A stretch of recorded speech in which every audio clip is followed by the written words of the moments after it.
Mexico doesn't export goods to America. It holds the assembly line hostage. There are 5 levers buried in the U.S.-Mexico relationship, and most American policymakers don't even know they're being pulled. Picture a war room inside a Detroit automotive headquarters.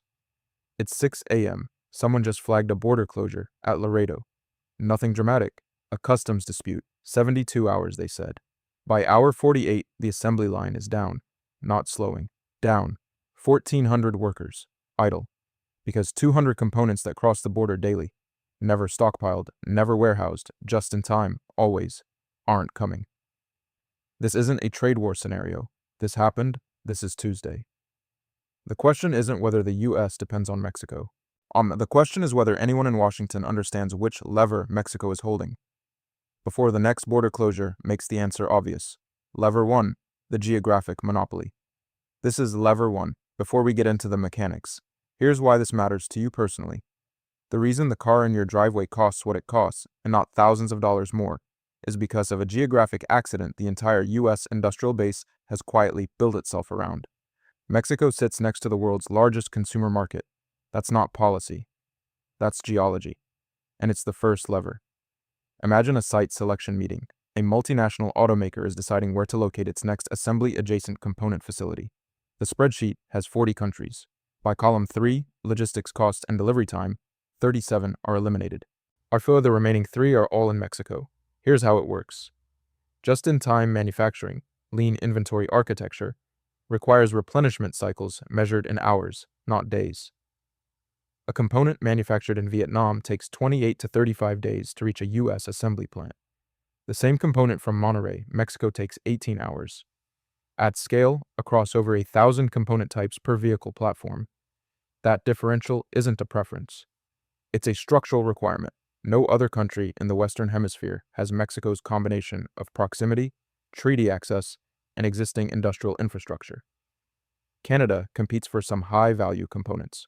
No one else is in the conversation. Here's the number that tells the whole story. The United States is Mexico's single largest foreign investor, and Mexico absorbs the overwhelming majority of any U.S. capital deployed for near-shore manufacturing. No comparable geography exists anywhere in the Western Hemisphere. If that pipeline ruptures, even temporarily, new vehicle supply drops within weeks, and used car prices can do what they did in 2021. Surge dramatically while you wait. Let me be completely clear about the second-order effect. Asian manufacturers understood this before U.S. policymakers did.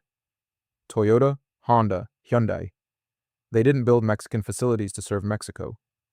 They built them to serve the U.S. market through the zero-tariff pipeline, using geography as a cost advantage while avoiding tariff exposure. The geographic monopoly doesn't just trap U.S. firms, and it attracts every global manufacturer who wants U.S. market access at the lowest possible cost. You might be thinking, can't we just move supply chains to Vietnam or India, the same way companies moved away from China? Here's the problem with that assumption. China reshoring took 15 years, cost trillions in subsidy commitments, and it still isn't complete. And China is a continent away. Mexico's advantage isn't just cost, it's the 18-hour delivery window. You cannot manufacture that in Bangalore. Transit time is a physical constraint. There is no policy that eliminates geography. Britain's Sterling area learned this the hard way. The assumption was that Commonwealth geography created permanent trade loyalty, until Suez, 1956, proved that proximity without alternatives is a dependency, not a partnership. Within 20 years, Britain had no viable alternative to the corridors it once believed it controlled. The U.S. is running the same playbook. The timeline is just longer. That's lever 1. Geography traps you without a contract. Lever 2 is where they make sure the economics trap you too, and it's been compounding for 30 years. Lever 2, the labor cost arbitrage. This is lever 2. Here's what this means for your household before anything else. The price gap between what things cost now and what they would cost if the U.S. tried to manufacture them domestically is so large that closing it would trigger the kind of consumer goods inflation that ends political careers and crashes markets. That gap is lever 2. And it's been widening for 3 decades. Picture a factory floor in Saltillo, Mexico. Assembly workers, skilled, trained, operating precision equipment, earning around $4 an hour, fully burdened. Across the border, equivalent workers in the United States earn an average of around $25 an hour. Same function, same output rate. A $20+ per hour cost differential, multiplied across thousands of workers, across hundreds of facilities, compounded into every consumer good that crosses that border. Here's how it works. The labor cost arbitrage, what we can call cost differential extraction, functions as a permanent price floor subsidy for U.S. consumers. It isn't low-skill labor. Mexican automotive and electronics workers are running sophisticated machinery on tight tolerances. The wage gap exists because of regulatory structures, historical development differentials, and currency dynamics, not skill gaps. Which means it can't be closed by training U.S. workers. It can only be closed by paying them less or paying Mexican workers substantially more, which Mexico's political economy resists because wages are their core competitive advantage. So what does this actually mean for you? Analysts estimate that reshoring the automotive supply chain alone, not all manufacturing, just cars, could add several $1,000s per vehicle at the factory gate before dealer markup. The labor cost arbitrage isn't keeping prices low as a courtesy. It's the structural mechanism that makes U.S. consumer goods affordable at current income levels. The self-reinforcing cycle is the part that should concern you. U.S. firms that operate in Mexico become the most cost-competitive in their sectors. Firms that don't are priced out or acquired. Over 30 years, and this has systematically eliminated the domestic manufacturing base that would be required to reshore. Not because reshoring was banned, but because every quarterly earnings cycle rewarded the firms that deepened Mexican dependency and punished the ones that didn't. You might be thinking, automation solves this. Robots don't care about wages. Here's the problem. Automation doesn't eliminate labor cost as a variable. It replaces it with capital cost.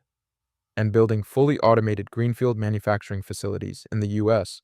at the scale required runs into the trillions. The IRA and the CHIPS Act together committed over $420 billion in industrial policy. Estimates for full supply chain reshoring across automotive, electronics, caused an aerospace run into multiple trillions of dollars by most serious analyses, with even optimistic timelines measured in decades, not years. Automation is a 20-year solution to a problem that a border closure makes visible in 72 hours. Britain ran this experiment first. Post-war manufacturing offshoring hollowed out the industrial base so completely that by 1976, Britain wasn't choosing austerity. It was the only option left. The productive capacity to reshore simply no longer existed. That's lever 2. Geography locks you in. Economics make exit unaffordable. Lever 3 is where they made sure there's a legal document that says so. Lever 3, the treaty covenant. This is lever 3, and this one is the most underestimated. Here's why it matters to you. The USMCA, the Master Supply Covenant, isn't just a trade agreement. It's the legal architecture that makes the first two levers permanent. Without it, geography and economics are powerful. With it, they're enforceable. And renegotiating it, or breaching it, triggers consequences that hit your grocery bill before a single factory breaks ground, not a battlefield. A conference room in Washington. Negotiators on both sides with 1,400-page documents. The public narrative was jobs and fairness. The actual document being executed was a covenant lock-in, rules of origin requirements, dispute panels, investment protections, that would take years to undo through legal channels and would cost billions in retaliatory tariffs if breached unilaterally. Here's how it works. The United States-Mexico-Canada Agreement operates through 3 primary binding mechanisms. First, a rules of origin requirements mandate that vehicles sold tariff-free in the U.S. contain 75% North American content, effectively forcing minimum Mexican participation in any compliant supply chain. Second, investor-state dispute provisions allow corporations to sue governments for policy changes that damage investment value. U.S. legislation designed to incentivize reshoring can be legally challenged by the multinationals operating Mexican facilities. Third, there is no emergency exit clause. There is no provision for rapid renegotiation. The covenant was designed for stability, which means it was designed to make exits slow, costly, and politically painful. Here's the consequence you feel first if the covenant breaks. The United States exports nearly $29 billion in agricultural goods to Mexico annually. Retaliatory tariffs at 25% would add roughly $7 billion to annual costs for U.S. farmers and exporters. That's before automotive parts inflation. Before electronics, the pressure hits American farmers and rural communities first, before a single factory breaks ground on U.S. soil. Now we have to address the elephant in the room. The treaty covenant created an unintended third-party beneficiary, China.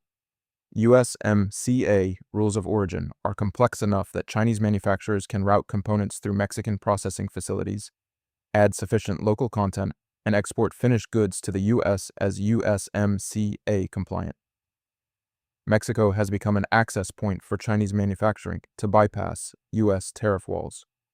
And Mexico has no structural incentive to close that loophole because it brings investment and employment. The covenant designed to protect U.S. manufacturing interests now provides partial cover for the competitor those interests most fear.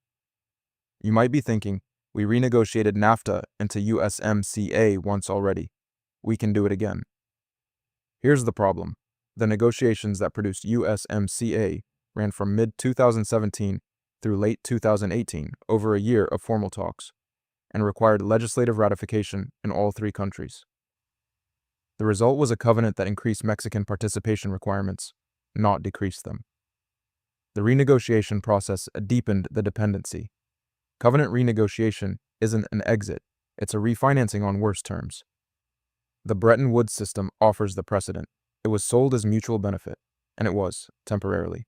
But the covenants buried in it locked the United Kingdom into a dollar-denominated architecture that prevented unilateral exit. When Britain tried to rebalance in 1967, the devaluation cost was catastrophic. The covenant had already extracted the optionality. That's lever 3. The geography traps you, the economics price you out. The covenant makes it legal. Lever 4 is where you find out what happens when all three activate simultaneously. And it takes 72 hours. Lever 4, the just-in-time choke point. This is lever 4, and this is the one that makes all the others matter in real time. Here's the household impact before the mechanism. Every other lever in this system is theoretical until lever 4 activates. Then it stops being a policy debate. It becomes an empty dealership lot, a shutdown notice on a factory door, and a sticker price on a new car you can't afford. Lever 4 is the detonator. Ford's Hermosillo stamping and assembly plant in Sonora, a dense network of component suppliers clustered within a few hundred miles. Replenishment cycles running every few hours on most component types. 0 days of safety stock on hundreds of components, because warehousing costs are a tax on efficiency, and the supply chain was optimized to treat the border as transparent. Then it isn't. Here's how it works. Just-in-time manufacturing was designed to eliminate warehousing costs and force supply chain precision. Applied across a cross-border pipeline, it converts geographic dependency into operational fragility. A 72-hour border disruption doesn't slow production. It halts it because there is no buffer inventory to bridge the gap. The 2021 semiconductor shortage is the proof of concept. A single component category shortage cascaded into $210 billion in lost automotive revenue globally in 2021 alone, according to consulting firm AlixPartners. That figure was nearly double their earlier forecast. They also calculated that 7.7 million vehicles were wiped from global production schedules that year, from a single missing component category. The U.S.-Mexico just-in-time pipeline runs this exposure across hundreds of component categories simultaneously. That is not a chip shortage, that is a system-level threat. And here's where it gets worse. The just-in-time choke point doesn't only affect automotive. It runs through electronics assembly, aerospace component manufacturing, medical device production, and consumer appliance supply chains. A border disruption affecting these sectors doesn't just raise prices. It delays production of defense components, medical equipment, and telecommunications infrastructure. The choke point is wider than the car on your driveway. This is the part that should concern you. During COVID-related border slowdowns in 2020, major U.S. automakers temporarily halted production at multiple North American facilities within days of cross-border disruption. The 2021 chip shortage, a much narrower constraint, produced that $210 billion revenue hit and added thousands of dollars to the average new vehicle transaction price. A broader border disruption affecting multiple component categories would be multiplicative, not additive. You might be thinking, Companies learned from COVID. Surely they've built more buffer inventory by now. Here's the problem. Buffer inventory is expensive. Every unit of safety stock is capital earning zero return. In a rising interest rate environment, the cost of carrying buffer inventory increased dramatically, which means competitive pressure to eliminate it intensified after 2022, not decreased. The firms that built supply chain resilience after COVID were outcompeted on margins by firms that didn't. The market punished resilience and rewarded fragility. Just-in-time dependency is deeper now than it was in 2019. Japan's 1973 oil shock exposed the same logic. A modern economy that had optimized so completely for continuous energy supply that a disruption sent the system into crisis within weeks. Prices quadrupled, the economy contracted for the first time since World War II, and panic buying emptied shelves. The lesson wasn't learned universally, it was simply applied to the US-Mexico supply chain over the following decades. That's lever 4. The detonator is primed. Lever 5 is where you find out why no politician will defuse it. Because the last lever isn't in a boardroom, it's in a ballot box. Lever 5, the political toll booth. This is lever 5, and this one is different from the others because it doesn't operate in a supply chain or a treaty document. It operates inside US elections. Here's what this means for you. The political mechanism that should correct the dependency is the same mechanism the dependency has been quietly neutralizing for 30 years. Not a factory floor. A congressional district map overlaid with remittance flow data. Over $60 billion flows from the US to Mexico annually, one of Mexico's largest sources of foreign exchange, having surpassed oil revenues and tourism. The people sending that money are US residents, many of them voters, all with direct economic and family ties across the border. Any policy that disrupts the Mexico relationship doesn't just affect multinationals. It affects millions of US households with skin on both sides of the covenant. Here's how it works. The political toll booth operates through two channels. First, remittance dependency creates a US domestic constituency, concentrated in Texas, California, Arizona, and Georgia, with direct financial exposure to Mexico relationship stability. Disrupting the supply chain covenant disrupts this constituency's economic security. Second, the multinationals operating Mexican facilities are among the largest donors to US political infrastructure on both sides of the aisle. The U.S. Chamber of Commerce has consistently opposed USMCA renegotiation, tariff escalation, and reshoring mandates that threaten its member companies' Mexican operating models. The political system doesn't just fail to solve the dependency, it is structured to perpetuate it. If you understand nothing else, understand this. Mexico received over $63 billion in total remittances in 2023, nearly all of it from the United States, representing roughly 3.5 to 4.5% of Mexico's entire gross domestic product, depending on methodology, and exceeding Mexico's oil export revenues. Mexico cannot absorb the loss of that flow without a sovereign financial crisis. That gives Mexico extraordinary incentive to cultivate U.S. domestic political allies who oppose supply chain disruption. The political toll booth isn't a conspiracy, it's a rational response to financial dependency, on both sides of the border. And here's where it gets worse. China has identified lever 5 as the most exploitable dimension of the US-Mexico relationship.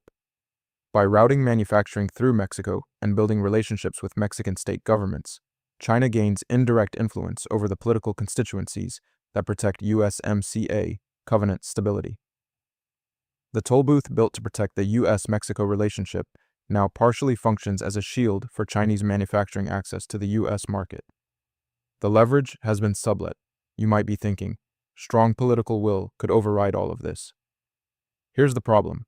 The period from 2018 to 2025 featured the most aggressive U.S. trade posture toward Mexico in USMCA's history. Tariff threats, border closure threats, explicit renegotiation pressure. The result, Mexican manufacturing investment increased. U.S. firms deepened their supply chain commitments. Political pressure created uncertainty, which paradoxically incentivized firms to accelerate integration before conditions worsened. Political will without alternative infrastructure to move into doesn't reshore supply chains. It accelerates dependency. Britain's Sterling area survived longer than the economics justified because the politics made exit radioactive. Commonwealth ties had created domestic constituencies that opposed aggressive renegotiation, regardless of the economic logic. The same architecture is running inside U.S. domestic politics today. 5 levers: geography, economics, treaty, operations, politics. Each one independently would be manageable. Together, they form a control stack that no single policy intervention can dismantle, and the window to act may be closing faster than anyone in Washington is prepared to admit. Same war room, same screen, different numbers on the board. U.S.-Mexico goods trade exceeded $800 billion last year. Port Laredo alone, now America's #1 port of entry by trade value, ahead of Los Angeles, ahead of Chicago O'Hare, processed over $330 billion of that. Every 24 hours that number keeps moving. Components crossing, assembly lines running, prices staying where they are. Not because of policy, because of 5 levers no one voted on and no one can unwind in a single term. The question was never whether the U.S. depends on Mexico. The question is whether anyone notices which lever is tightest, before the next customs dispute turns a theoretical dependency into an empty lot and a shutdown notice. The clock doesn't wait for a policy hearing. It already started.